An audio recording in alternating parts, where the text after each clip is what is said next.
Good morning and welcome to our How to Prepare for Virtual Matchmaking and Networking webinar. My name is James Forrest. I'm the program coordinator. Let's see if we can advance the slide here.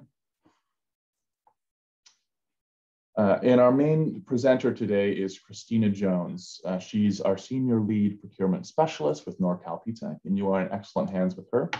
Before we hand things over, I'm going to have a little spiel I like to give about Norcal Ptac, because we're pretty cool and we're a free resource for small businesses like you. So Norcal Ptac stands for the Northern California Procurement Technical Assistance Center. It's a bit of a mouthful. We are located up in Arcata, California, where you see that red star is, but our procurement specialists and our staff are spread out throughout the country. We find the best procurement specialists so they can bring the expertise that you need in order to get your business going in government contracting. We're funded by the Defense Logistics Agency along with the state and local funds as well. And all of this means that we provide our services at no cost to you. And we've won our clients in our service area more than $314 million in 2020 alone. That was twice as much as in 2019. And we're starting to get the sense when we're looking at the data that this is actually a gross underestimate. So there seems to be a lot of contracts going beyond that. So at least 314 million, probably more. So if you're looking for government contracting, you've come to the right place. We help a lot of our clients win contracts. How do we do this? We do it with three basic core services. The first is one-on-one counseling. So I mentioned we have a team of procurement specialists. Christina is one of them. She's been with us the longest. And our procurement specialists can meet with you individually to go over just about any topic you can think of to help you sell your goods and services to the government. You can only meet with them if you apply for our services, and you're eligible for our services if your business has a location in one of these counties. If your business is set up and ready to go, you have some cash on hand, you're getting some revenue, and you're basically your contract ready. So you can apply through our website and get started. If you do become a client and we accept you, we can also set you up with a custom bid matching profile. This is something that we pay for and then we offer to you for free.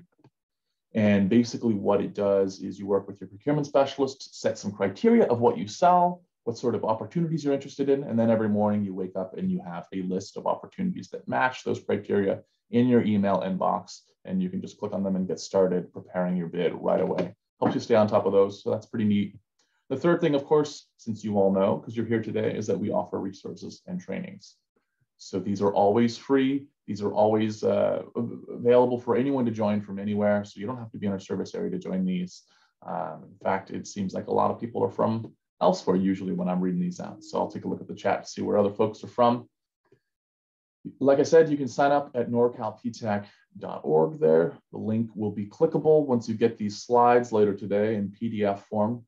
And there's another website that highlights the fact that Ptac is just one of 94 PTACs across the country. So Norcal Ptac, there's a SoCal Ptac, there's a California Capital Ptac, and that's just California alone. There's about 6, 7 in California, and they're spread out across the country. So if you're stressed out, you're not in our service area, don't worry, you're probably in the service area of another Ptac.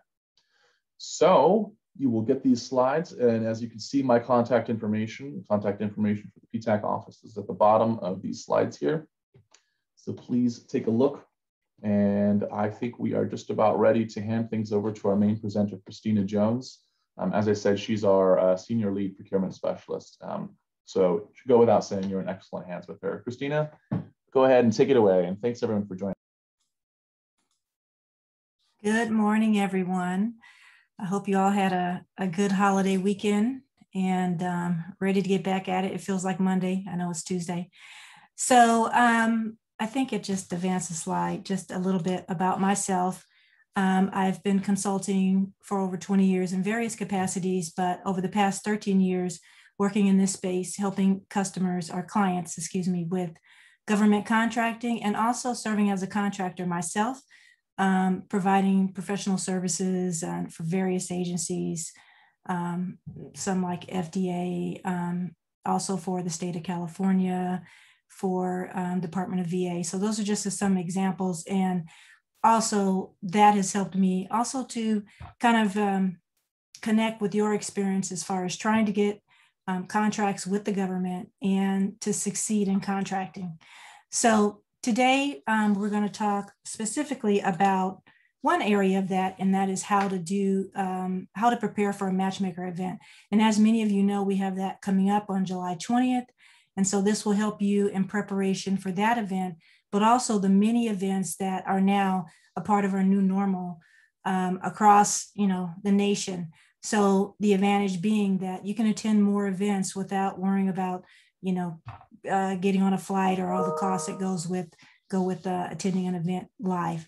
So still there will be live events. I hope there'll be more, of course, but there also will probably still be a mix of these types of events.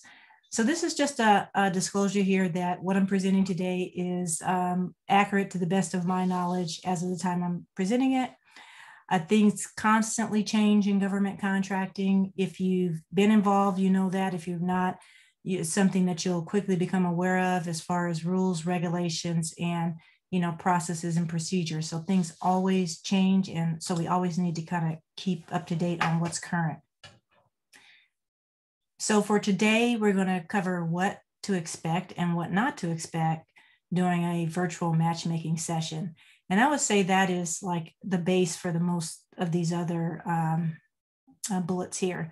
So, knowing what to expect and how to prepare for that event is very, critical to making the best of it as far as when you're there, getting the most return on your investment in time and maybe money as far as putting together marketing materials or whatever that you need to do.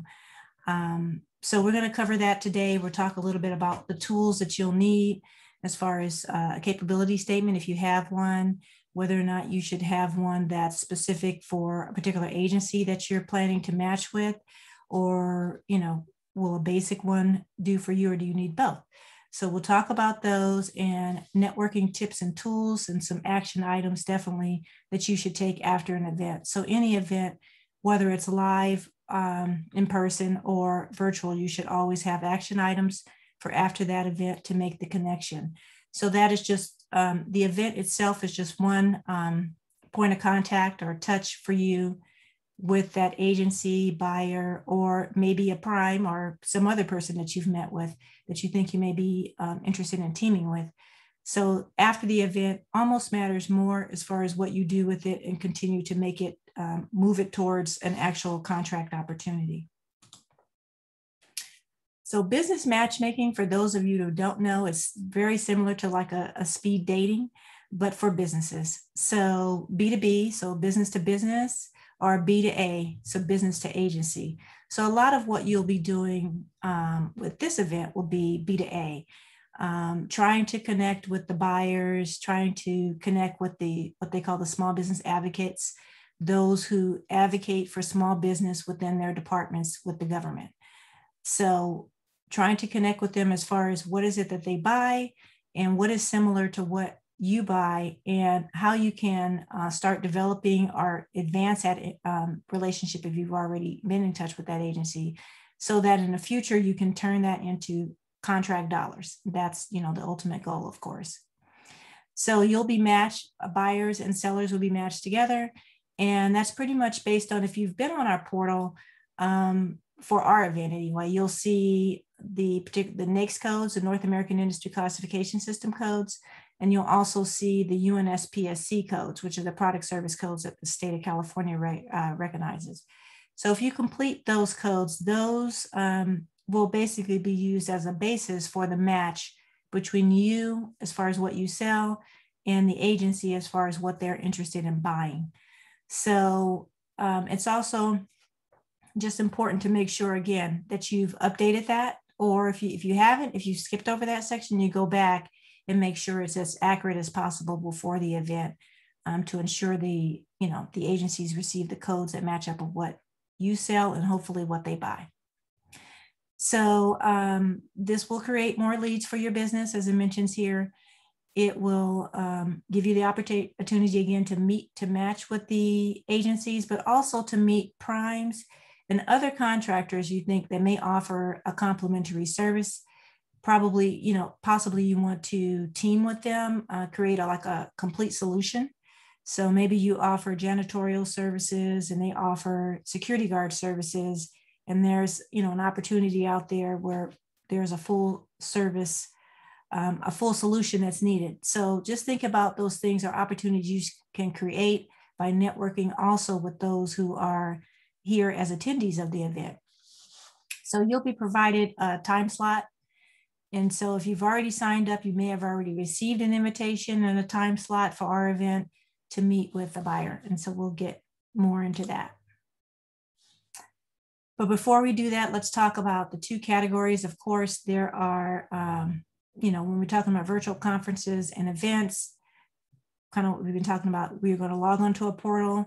You're going to network with those who are attending the event, but you're also going to hopefully be able to match and attend sessions to increase your education on government contracting during this event.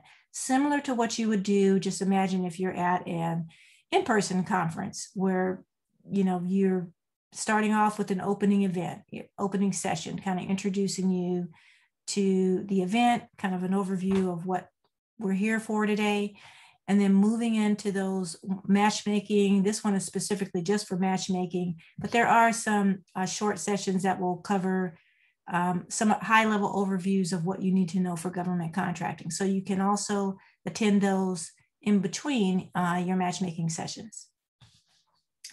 So, oops, let me go back a sec. The virtual capability briefings, this is another category, not what we're going to be covering in our session, but capability briefings are usually 30 minutes or sometimes an hour, where you sit down with the decision maker, maybe an end user of the agency. And at that, you're able to, you've basically advanced beyond the meet and greet of, let's say, a business matchmaking event. And you've been invited in personally to sit down with those who may be interested in buying what you sell and to put on a presentation for them of how you can specifically help their agency. So this is very agency specific. So this will look a little different than anything you've prepared for a mass event.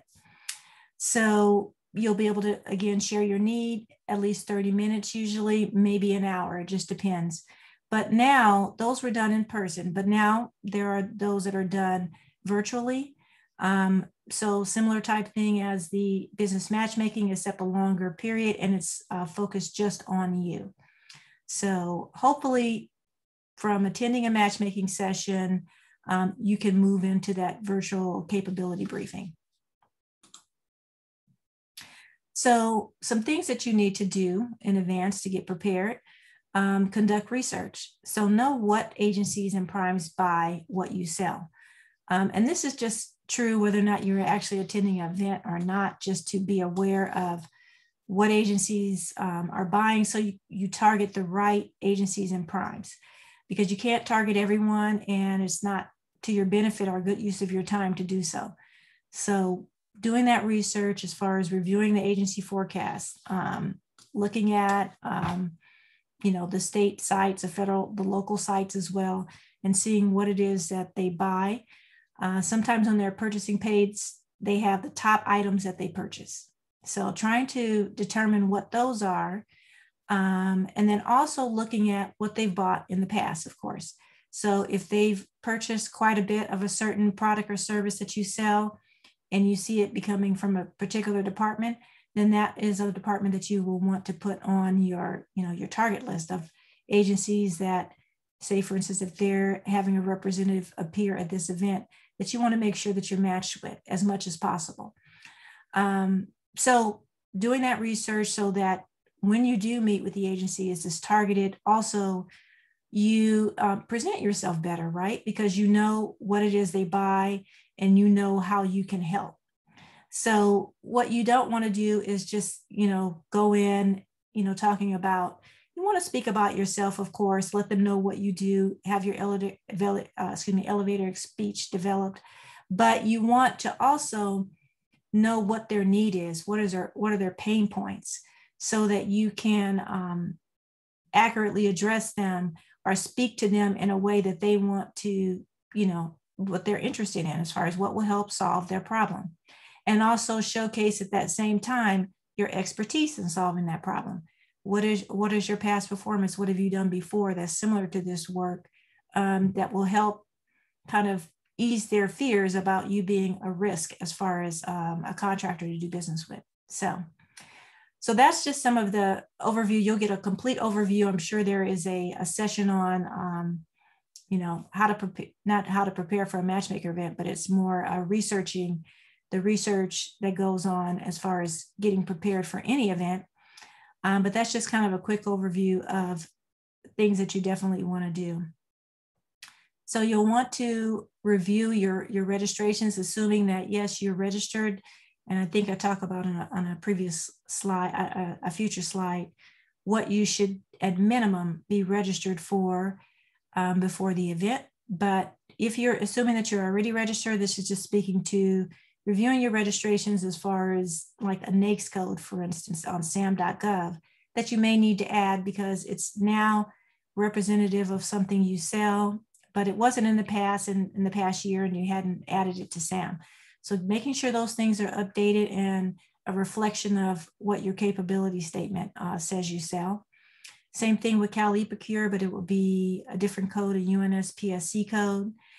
And also with Cal eProcure, you'll want to update keywords. So keywords are also important when the buyers are, their advocates or actually buyers are out there searching for those who have a product or service that they're interested in. So make sure your keywords are also, very updated and specific. Viewing the agency site, seeing if there are any sources sought and RFIs. So for example, if they are saying, we are seeking this particular product or service, and you see this out there, this will be something that you could also talk about during the matchmaking session. So discussing with the agency that you see that they're seeking this type of product or service and you sell it, and kind of going into detail on what it is you think, you've from your research determined that they need, and then listening to what they say they need or what they're speaking about as far as how this will help the agency. So make sure also if you are planning to target any prime contractors, which is also, almost in some cases, the primes are so large, like working with a federal agency. So look at what their specific requirements are as far as registration. Maybe there's a list of top things they sell. Most likely, if they're large enough, they will have a portal that they require you to register. So you want to make sure that you've done those pieces, because when you go to the table, that's one of the things they're going to constantly bring up. Go to our site, register, and you want to have already moved past that and say, I've registered, here's where I've registered, my codes are listed out, but I did see this particular opportunity that was listed on, say, for instance, sam.gov, and I kind of wanted to discuss, how I can help meet this need. So think about, your strategy before you go out to the meetings, and make sure all your registrations and so forth, those are the basic bones, are set up prior to your matchmaking session. So, and knowing who will attend and connect with them before the event if possible. So you can send messages through the event, through most event portals, but also through ours, introducing yourself. Hi, I'm Christina Jones, and I'm going to be meeting with you at 10 a.m. tomorrow. It's a little bit about my company, not something too long, just very short intro. Look forward to connecting with you at the event type thing. So that's always good, and you can always do that also with other attendees, like I said, that you really want to connect with, or prime contractors as well. And you could reach out to them by phone or email, but just try to keep it, short and succinct, especially if you already have a meeting scheduled with them. You will have an opportunity to sit down with them for 15 minutes and discuss your services, as well as hear as what their needs are. So this is just kind of maybe bringing it to mind, keeping you top of mind as far as someone that they will be meeting with during the session. And reviewing their LinkedIn profiles, getting to know a little bit about them. So I wouldn't necessarily recommend, stalking them on LinkedIn. Definitely don't do that. But you can just review their profile, become more familiar with their professional background, more familiar sometimes with, the agencies, links that they list that you would want to review. So just as part of your research, just being really familiar with who is your customer, what do they buy, what can you learn about the advocate or the buyer that you'll be meeting with prior to the event.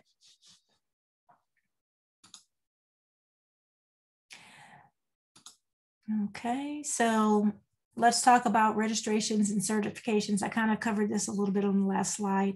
I'm always skipping ahead, but just making sure that they're up to date. So these are the minimums. For the federal, at minimum, you want to make sure you have an active SAM registration. So you need SAM in order to submit any bid proposal, and you need it to be paid. So it's an absolute necessity if you're going to be planning to do work with the federal government. Also make sure if you're a small business, which most of you here probably are, that your dynamic small business profile is updated, which you can do through SAM. You could also set up a separate login through a GLS login to do that, but it's easiest to do it through SAM. When you're on the registration page, you're at the second to the last page, you'll see the SBA's logo. And once you click on that, it'll open a separate tab where you can update your SBA profile.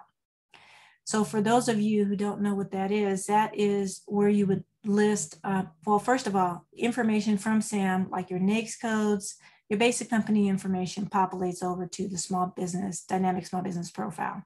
And that is where federal agencies, for instance, or sometimes large primes, look for small businesses that can provide certain products or services. So say, for instance, they have a request for a particular product in a particular area, they want it done, or a service, say, for instance, they want HVAC servicing in a particular county. So they may go to this dynamic small business search, looking for a small business in a certain congressional district that has a keyword of HVAC servicing or something similar, and also has a complete profile that lists what it is that they sell in the keywords, but also perhaps some references that they can see that they've had some past performance in this area. So they do use this. So definitely make sure also, along with completing your SAM registration, that you do complete your dynamic small business profile. And if you have problems with SAM, because SAM, as some of you may know, has been updated recently within the past couple months, please reach out to the Ptac. If you have a counselor, reach out to the counselor that you have. If you don't, sign up for services if you're in our area or with your local Ptac, and they can definitely help you with troubleshooting any problems you're having with the new SAM system.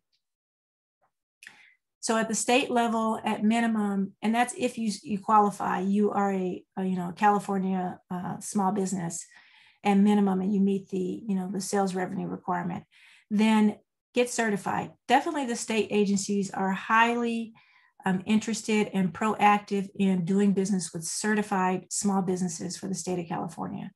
So, and the state of California cert is really pretty easy. I mean, you can do it in 30 minutes, I think, but maybe an hour, but you can complete it in an hour, and it's typically instant certification.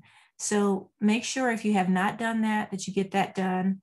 Also, again, make sure that your keywords there are updated, your codes are updated to reflect, for instance, what's on your capability statement. So those things are all current and active.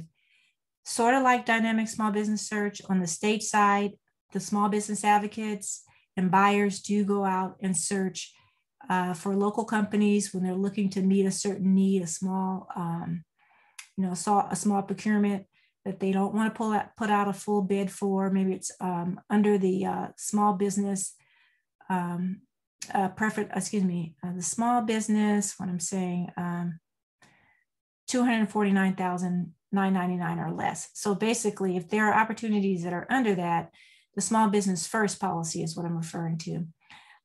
Many of the agencies have the small business first policy, which says if it's under that threshold, they find 2 or more small businesses that can meet that particular requirement. They don't have to put it out to bid. They need to put it out directly to these companies.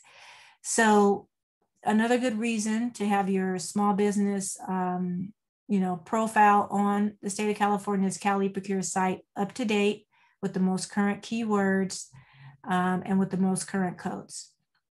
So with primes, register as a vendor. That's going to be different depending on which prime you're dealing with, but look at their website and see what they require and make sure you register there if they are one of your target agencies.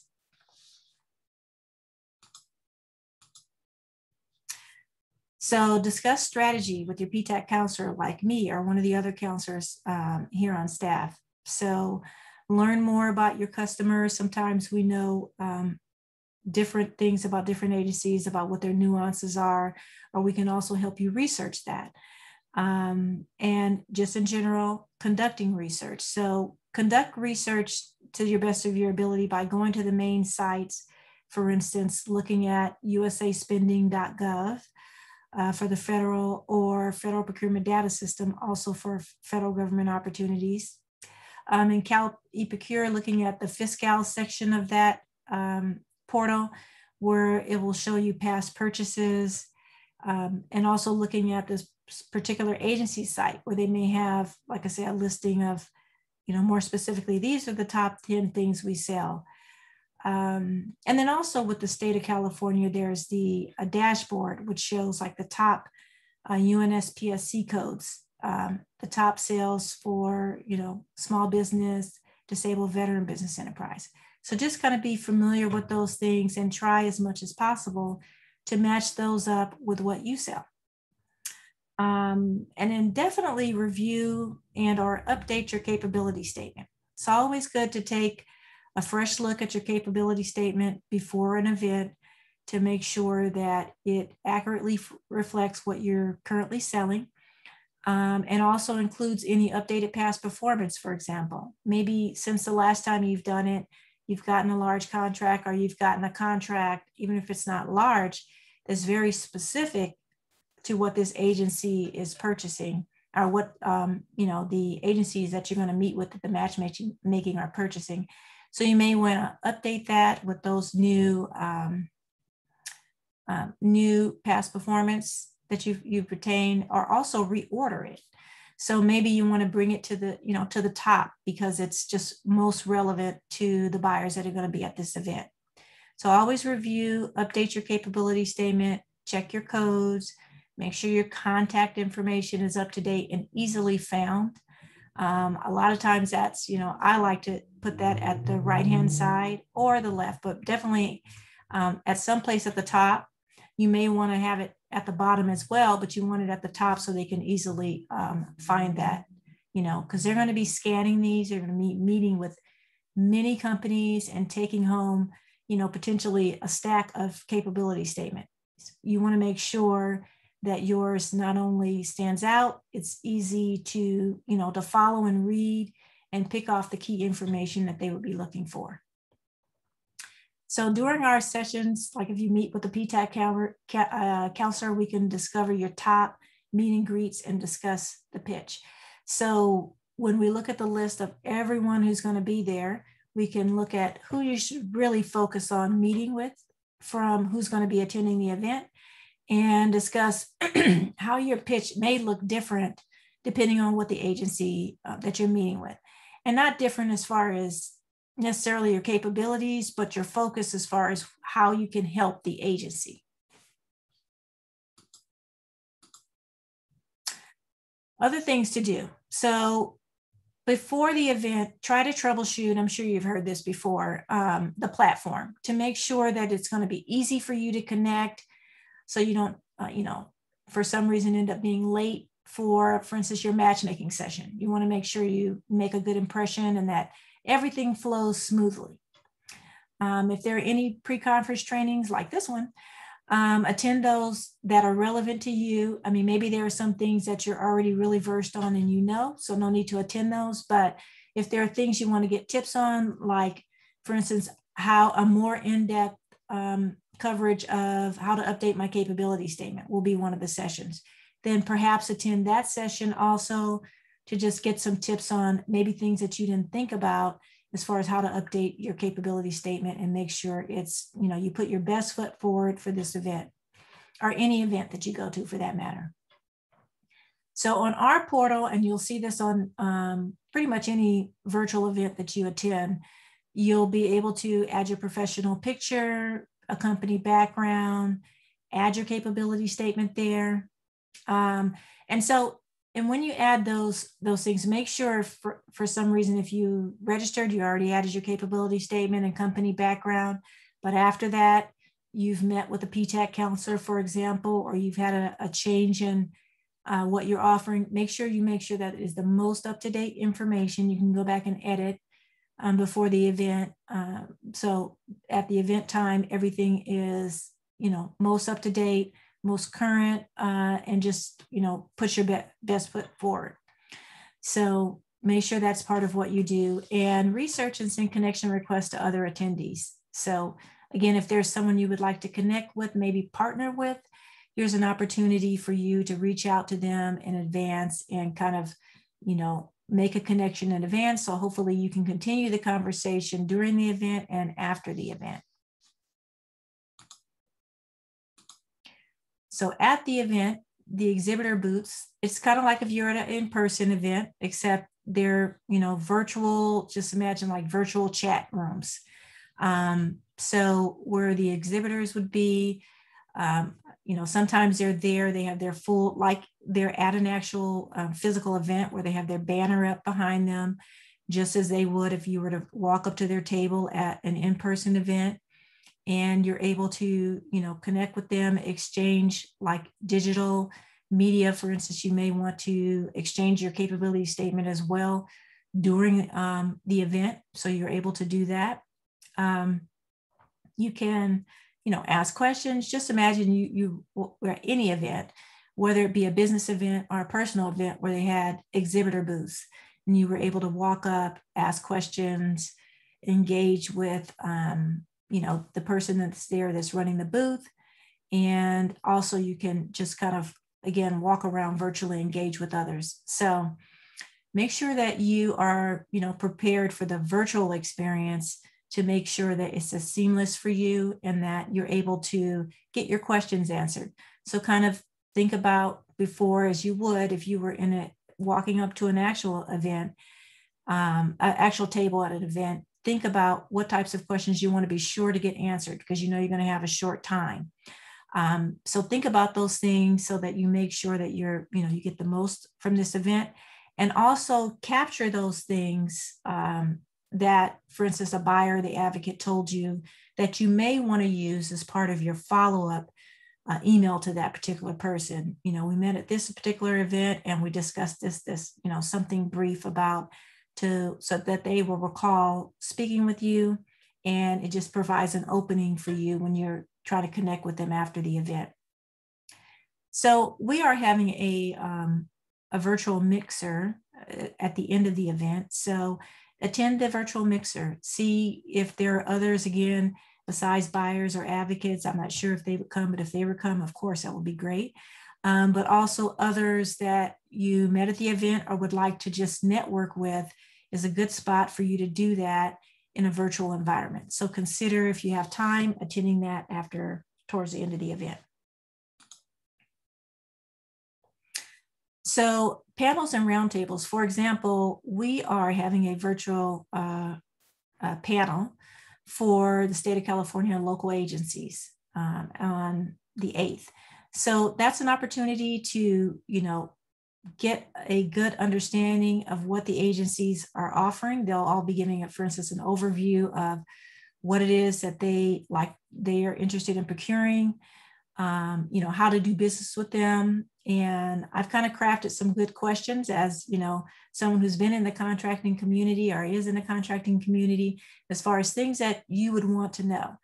How to best do business with them, how to do business with them in this virtual environment. Has anything changed? And will that be permanent? Or are there things that, are just temporary and they'll go back to the way they were completely when we're all in person again? So, think about attending those roundtables, and especially if you've done your research prior to the event, you look at who's attending. And so you can kind of have more specific questions about what it is that your research, showed, and how it is that you would, like to work with them. So you can have an opportunity to interact with them briefly in a virtual roundtable environment. And they'll also be discussing just in general, like I said, current opportunities, generally what they buy. And so it's a good opportunity for you to get, a better feel for if the agency is a fit for you or you're a fit for the agency. And then hopefully there'll still be matchmaking sessions available. So if you discover something during the panel, you can go out and sign up for a 15-minute one-on-one with that particular agency. So definitely take advantage of these pre-sessions where they're applicable. So now we already talked a little bit about matchmaking to an extent, but I'm just going to get a little bit more specific. In general, it's 10 minutes for the seller and buyer to meet exclusively. Our matchmaking session is going to give you 15 minutes. So that's great. You'll have a little bit more time to meet with that buyer or advocate and establish that relationship. So just consider being ready with that time. Listen to what the buyer is saying. Hopefully they'll have a lot of key information. Take notes about what they're asking you to do as a follow-up action item, or what they're telling you is going to be coming down the pipeline that may be similar to what you sell. But it's a good opportunity for you to just sit with them one-on-one and just, again, continue to develop the relationship or establish it further if you've met with them before.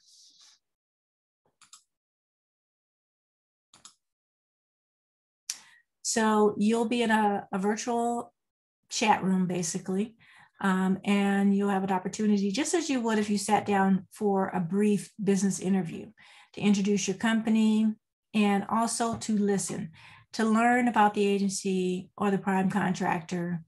They're going to be reviewing your capability statement. Oh, I see that you offer HVAC services, and we're looking for this particular thing. And they may start to speak about what they're offering that's very similar to what you offer. Or sometimes they speak about how you can meet with someone else in their agency. Oh, I know this particular person is looking for this. I will pass on your capability statement to this person. So they will be sharing more about their agency and how to do business with them. And you'll be sharing how you can meet their need. So make sure that you're prepared to do that, to speak from the need of the agency, not speak from your need for a contract. So just remember, that's really important. And then you'll leave, again, your capability statement with them. Either if you've uploaded, even if you've uploaded during the event, you'll share it during the meeting, and that'll be something that they can refer back to. And also you can also refer back to in your follow-up, as far as, closing your capability statement again in your follow-up and referencing this conversation, what notes that you took that you think are really specific to helping for you to help the agency, and try to form the next conversation, the ask, which may be a capability briefing or a contract opportunity.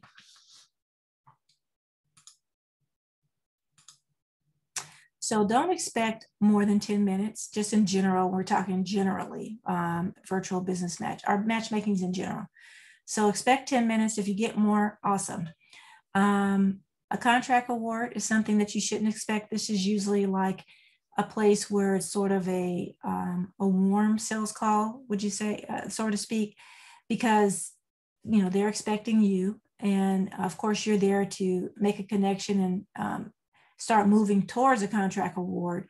But generally, this is just an opportunity for you to introduce or reintroduce your business products or services. Now, there has been the occasion where it has happened.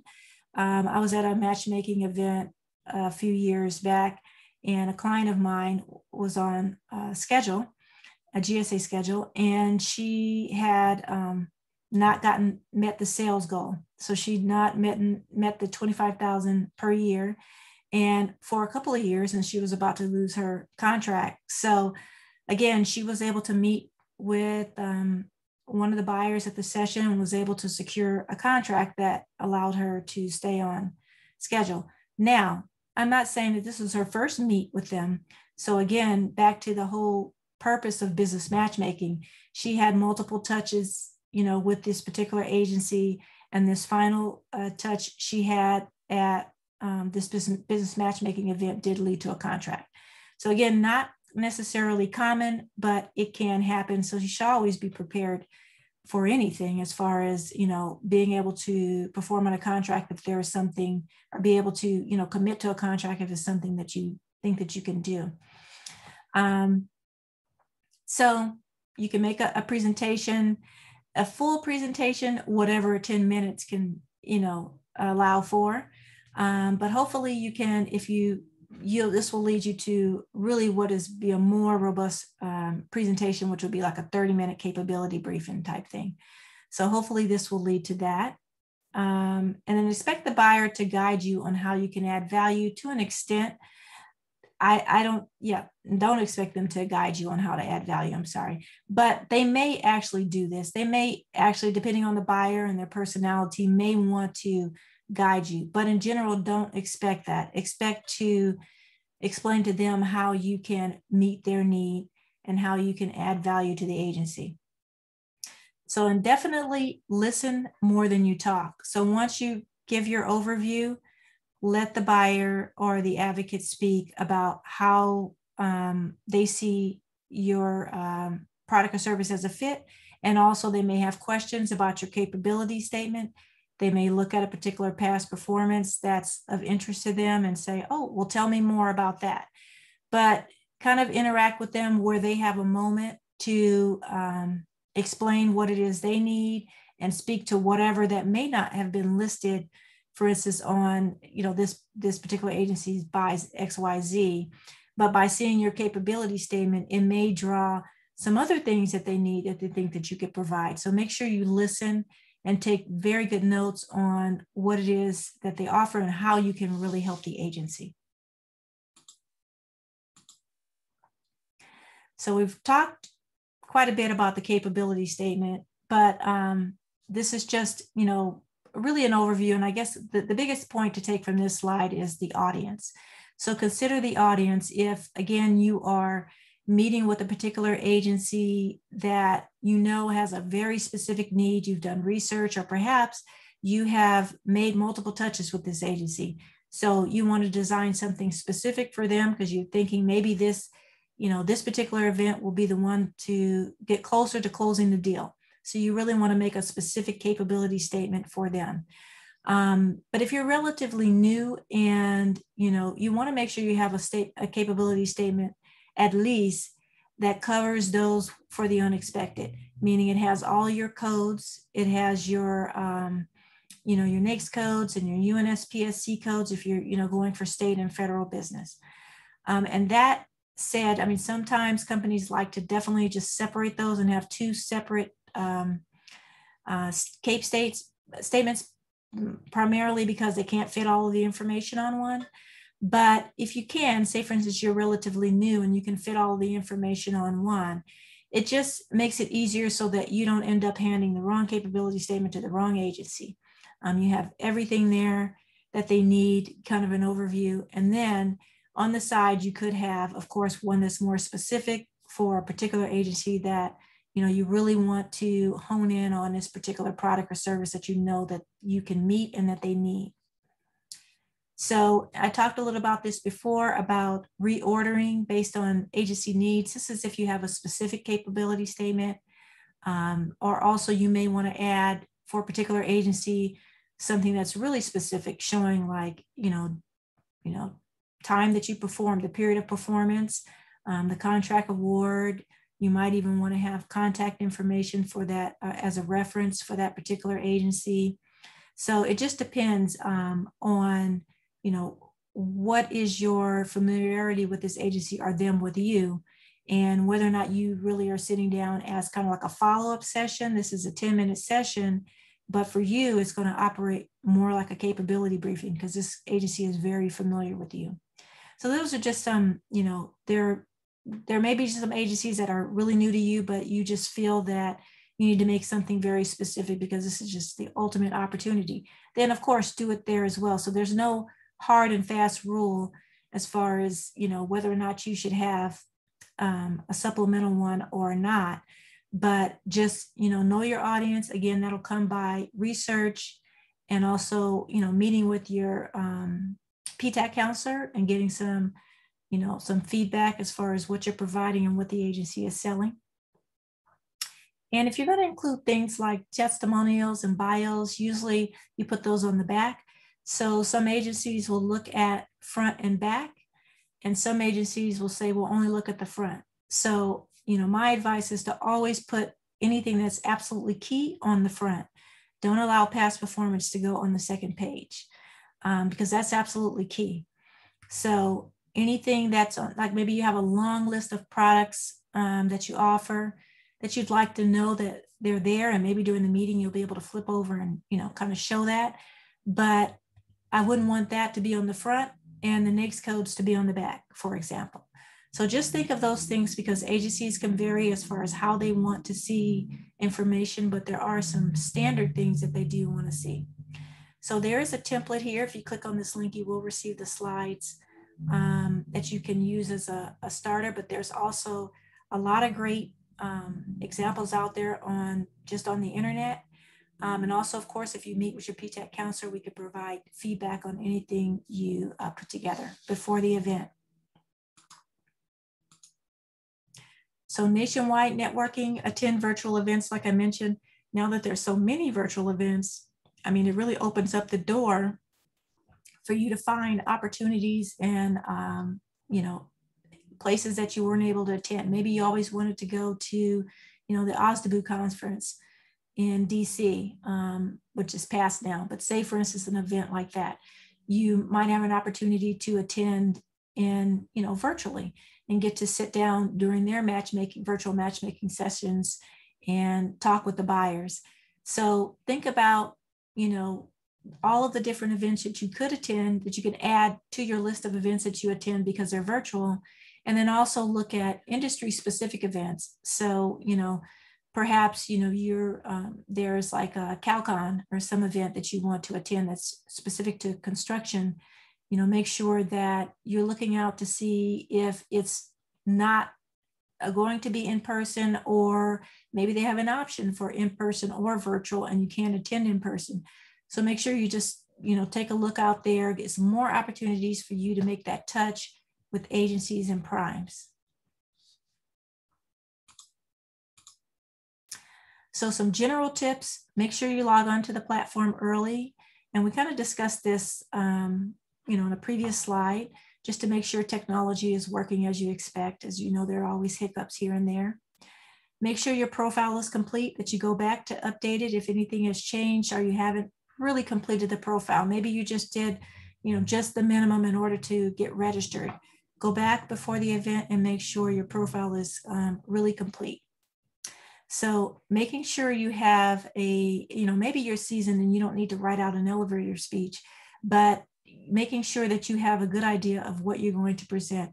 You're going to have 15 minutes. It will go fast. So you want to make sure that you're able to provide a succinct overview of what you sell, relatively quickly. And then you can hopefully listen and take notes on what the agency, says back to you as far as how what you sell fits into what they buy. So create a follow-up and action plan. So follow-up is very key.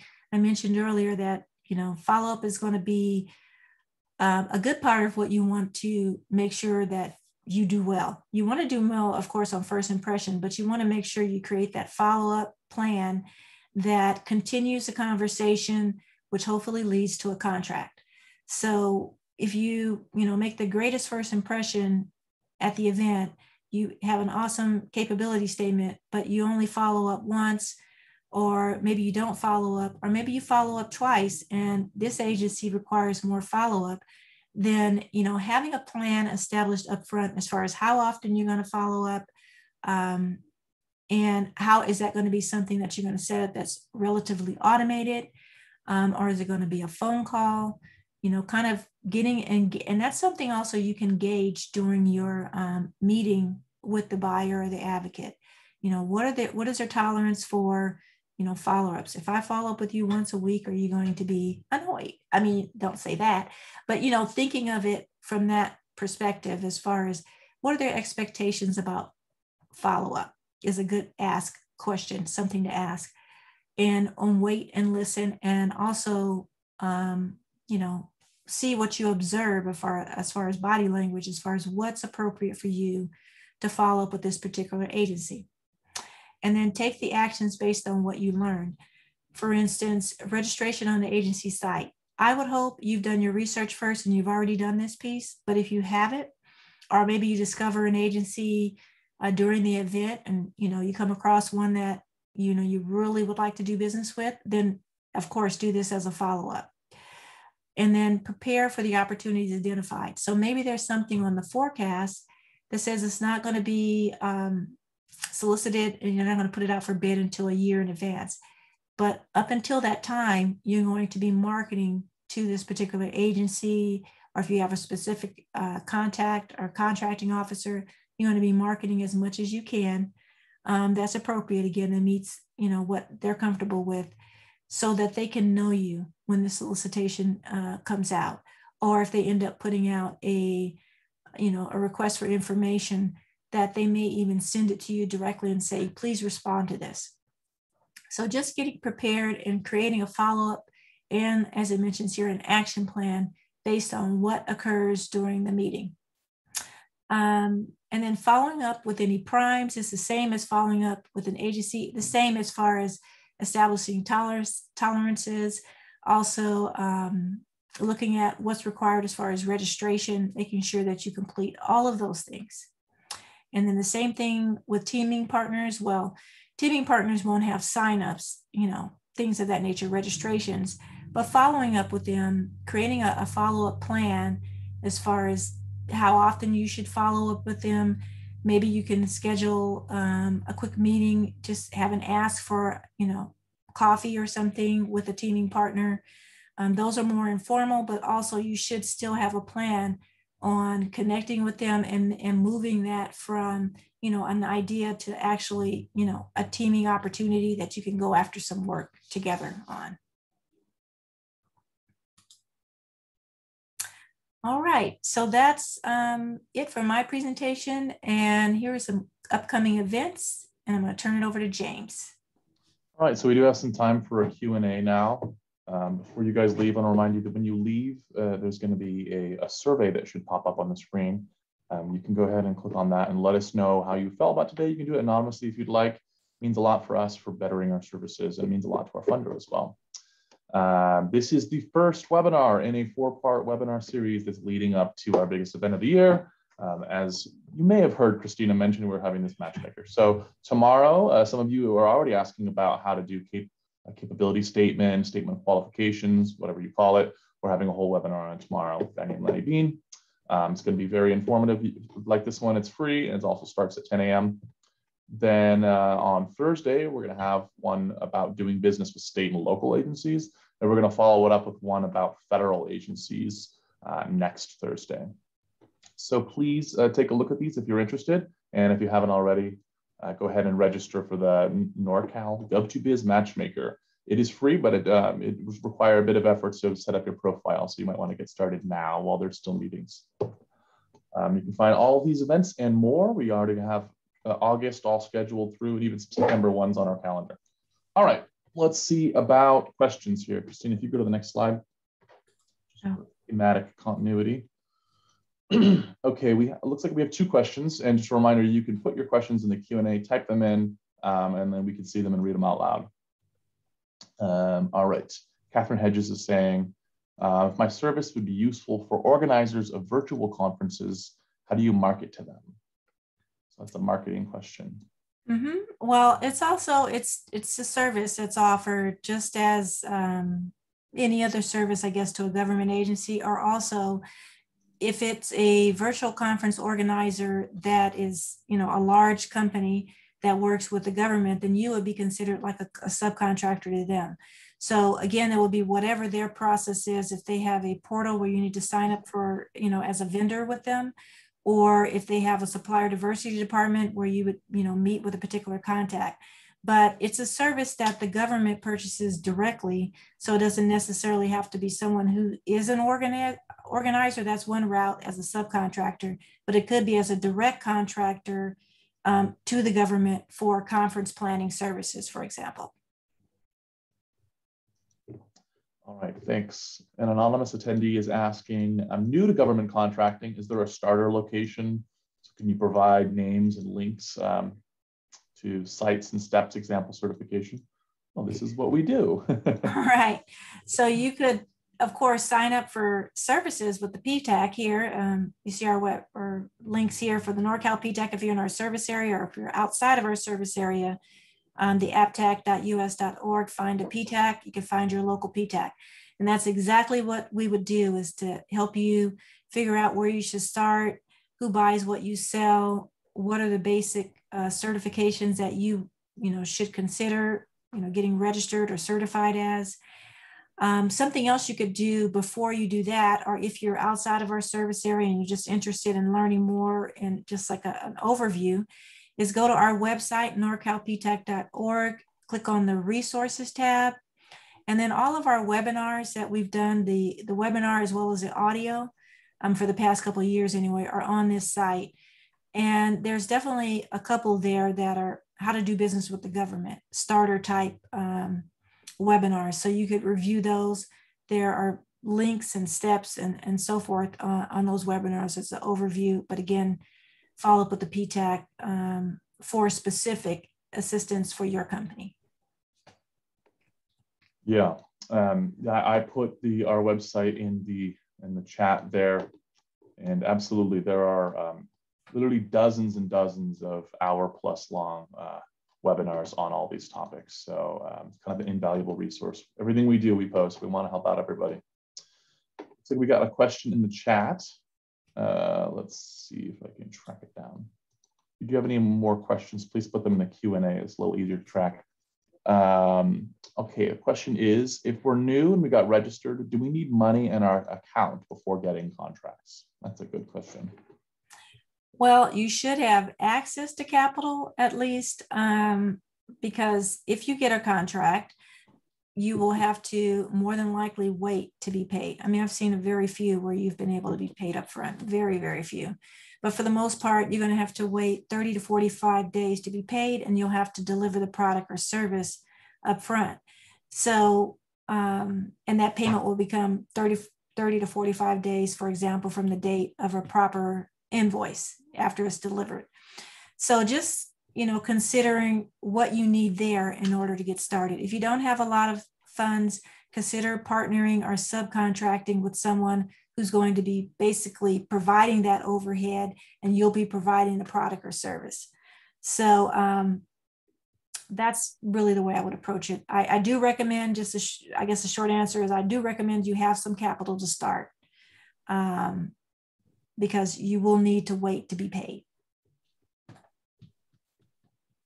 Okay, perfect.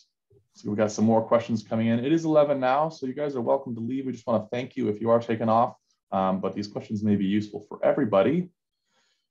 So I'll keep going over them. Corey Hunt is saying, how do I take payment for my services? Do I invoice the government agency, for example? And the same for primes if I'm working as a subcontractor. If you're working as a subcontractor, let's take federal first. You're going to invoice your prime. If you're working for the prime contractor of the government. So if you're working for a prime contractor, I guess same thing, and they're working as a prime of the government, you're still going to submit your invoice to the prime. Or if they're just working as a prime contractor, maybe it's not necessarily government, but you're just working for a prime, you're still going to invoice. You're going to invoice whoever your contract is with directly. So you're never going to, skip over an invoice like the agency if you're a sub. Okay. Warren is asking, how do we research agency forecasts? So you can go to acquisition.gov, and all of the agencies, you'll see a link there, procurement forecasts, and all of the agencies will be listed there with a hyperlink to their page on procurement forecasts. When you click on that link, it's going to look different for each agency. So, some will have something really detailed, like I know GSA has a really detailed schedule portal, like where you can look for opportunities. And some of them, you'll have to search around a little bit when you go on their site. But that's the entry point for all the federal agencies. For state, it's going to vary. There's not one spot. I'm not sure what you're talking about state, but there's not necessarily one spot. You're going to go to the specific agency's site. So you may want to start by looking at what they call the procurement dashboard for the state, figuring out what they buy, which agencies are buying what you sell, and then go to those particular agency departments' sites and see if they have some type of forecast or a list of their top sales. All right. And I think this may be the last question here. How can Ptac help with teaming or matching? I was working with someone from Ptac, but haven't been able to get a hold of them. Okay. Well, if that's the case, you may have outdated contact information. You're welcome to give me a call. The contact information on the page here. As far as I know, all of our procurement specialists are up and running. So, but yeah, teaming. How can we help? Well, one way is, the event we're having on the 20th, but we also maintain close contacts with agencies in our area. And if they have needs, they sometimes come to us, say we're looking for this particular type of client vendor. And so we may provide them, a list of vendors that we have that provide that service. Not to recommend any vendor, that's not what we do. But if the agency asks us for names of qualified vendors, then we have, a list of those who are in our database. And then as far as teaming with other vendors, we don't really have anything set up other than, like I say, events that we have where you can network, such as this one, which is virtual, but when we had in person, of course you can network in person, but we don't have anything specific set up for that. All right, I believe that is it. So thank you so much for everyone for joining. Thanks, Christina, for putting all the research and the work to present this information for everybody. If you liked what you heard and you want more, we got lots more free events where that comes from. As you leave, you'll be directed towards a survey. If you could just give yourself a moment to fill that out, that would be very much appreciated. And later today, you will receive a copy of the slides as well as the video recording that we've done. We'll post it to YouTube and link it to our website. It will join those other webinars on our website under resources. So thanks again to everyone and see you next time. Thank you. Bye-bye.